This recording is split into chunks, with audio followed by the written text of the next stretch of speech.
उत्तर प्रदेश के शिक्षा मित्रों के बीच में इस वक्त पर बहुत ज्यादा निराशा देखने को मिल रही है। यहाँ तक कि शिक्षा मित्र अब ये कहने को मजबूर हो गए हैं कि जो उत्तर प्रदेश सरकार है वो शिक्षा मित्रों को गुमराह करने का प्रयास कर रही है, क्योंकि लंबे वक्त से सरकार की तरफ से इन शिक्षा मित्रों को आश्वासन दिया जा रहा है, कहा जा रहा है कि अब आपकी समस्याओं का हल हो जाएगा। लेकिन देखने को मिलता है ये आश्वासन महज आश्वासन ही रह जाते हैं, धरातल पर कुछ ऐसा होता हुआ नजर नहीं आ रहा है जिससे कि शिक्षा मित्रों को थोड़ी सी सहानुभूति मिल सके या थोड़ी सी आशाएं बढ़ सके। उनकी उम्मीदें पूरी नहीं हो रही है, जिस वजह से शिक्षा मित्रों के बीच में काफी ज्यादा नाराजगी देखने को मिल रही है। फिलहाल अब तो जहां ये बातें कही जा रही हैं कि शिक्षा मित्र बस 1 महीने का समय सरकार को देने वाले हैं, अगर 1 महीने के अंदर अंदर सरकार ने कोई बड़ा कदम नहीं उठाया तब उसके बाद शिक्षा मित्र संवैधानिक तरीके से कोई बड़ा कदम उठाने के लिए मजबूर होंगे, एक बड़ा आंदोलन करने के लिए तैयारी हो रही है। और अगर सरकार ने तब तक कोई कदम नहीं उठाया तो शिक्षा मित्रों का साफ तौर पर यही कहना है वो रुख सरकार को इन शिक्षा मित्रों का देखना पड़ेगा जो सरकार ने सोचा भी नहीं होगा। एक तरफ जहां 2017 के पहले शिक्षा मित्रों को अपना परिवार बताते हुए नजर आते थे प्रधानमंत्री नरेंद्र मोदी और मुख्यमंत्री योगी आदित्यनाथ, वही प्रधानमंत्री नरेंद्र मोदी, मुख्यमंत्री योगी आदित्यनाथ या अन्य नेता अधिकारी शिक्षा मित्रों की तरफ देखने के लिए भी तैयार नहीं है। तो इस बात पर शिक्षा मित्रों का साफ तौर पे यही कहना है कि जो बातें सरकार ने कही थी, जो वादे सरकार ने किए थे, वो वादे सरकार की तरफ से पूरे नहीं किए गए हैं। जो सरकार सबका साथ सबका विकास की बात करती थी, वही सरकार अब न जाने कितने सारे विभागों के लिए विकास की बात करे, लेकिन उत्तर प्रदेश के बेसिक शिक्षा विभाग के अनुदेशकों और शिक्षा मित्रों के बारे में नहीं सोच रही है। और ये स्थिति काफी ज्यादा अब खराब होती हुई चली जा रही है, क्योंकि शिक्षा मित्र हताश और परेशान और इस वजह से शिक्षा मित्र तमाम बीमारियों से भी जूझ रहे हैं। इसी के साथ शिक्षा मित्र इस्तीफा देने के लिए भी मजबूर हो रहे हैं, लेकिन फिर भी सरकार बिल्कुल भी इन शिक्षा मित्रों की तरफ ध्यान नहीं दे रही। फिलहाल अब तो शिक्षा मित्रों ने आगे की रणनीति बना ली है, पूरी तैयारियां की जा रही है और बहुत जल्द ही अगर सरकार ने कोई शासनादेश जारी नहीं किया या फिर जो वादे सरकार के थे वो धरातल तक नहीं आए तो शिक्षा मित्र कोई बड़ा कदम उठाने के लिए मजबूर होंगे। इस विषय पर ज्यादा जानकारी देते हुए आदर्श शिक्षक शिक्षा मित्र वेलफेयर एसोसिएशन के सदस्य सुबोध चौधरी ने क्या कुछ कहा, आप भी सुनिए। सुबोध जी, आपका हमारे चैनल अटल टीवी पे बहुत बहुत स्वागत है।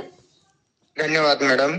सुबोध जी, जिस तरह से देखने को मिल रहा है कि उत्तर प्रदेश सरकार तमाम संविदा और आउटसोर्सिंग कर्मचारियों को सौगात देने का काम कर रही है, लेकिन इस बीच में शिक्षा मित्र और अनुदेशक जो है उनके लिए सरकार ने अभी तक कोई कदम नहीं उठाया। तो आपको क्या लगता है कि किस वजह से सरकार कोई कदम नहीं उठा रही है?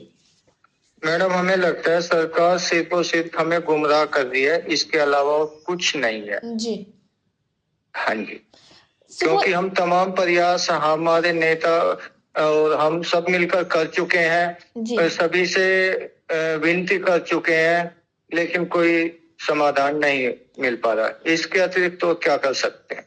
जी सुबोध जी, इस बीच में ये भी देखने को मिला कि जब मामला ये कोर्ट में चल रहा है और कोर्ट की तरफ से जब 1 महीने का समय दिया गया है इन शिक्षा मित्रों को, सरकार को, इसी के साथ जो शिक्षा मित्र हैं वो भी 1 ही माह का वक्त देते हुए नजर आ रहे हैं। इनका साफ तौर पे यही कहना है अगर 1 माह के भीतर सरकार ने कोई कदम नहीं उठाया तो शिक्षा मित्र कोई संवैधानिक तरीके से बड़ा कदम उठाने के लिए मजबूर होंगे। तो क्या मानना है आपका? क्या, क्योंकि इसके पहले भी आप लोगों ने एक बार प्रदर्शन किया है, तो फिर से कोई प्रदर्शन या कोई बड़ा कदम उठाने की रणनीति क्या आप लोग बना रहे हैं या फिर अभी सरकार के ऊपर ऐसे ही विश्वास करते रहेंगे आप लोग?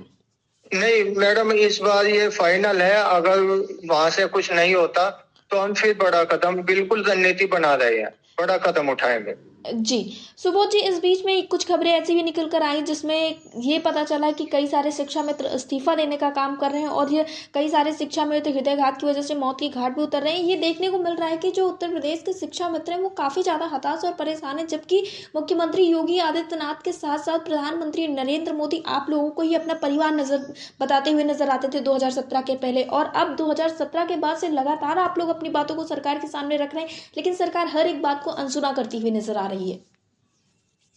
मैडम, कहना और मानना उसमें जमीन और आसमान जितना अंतर है।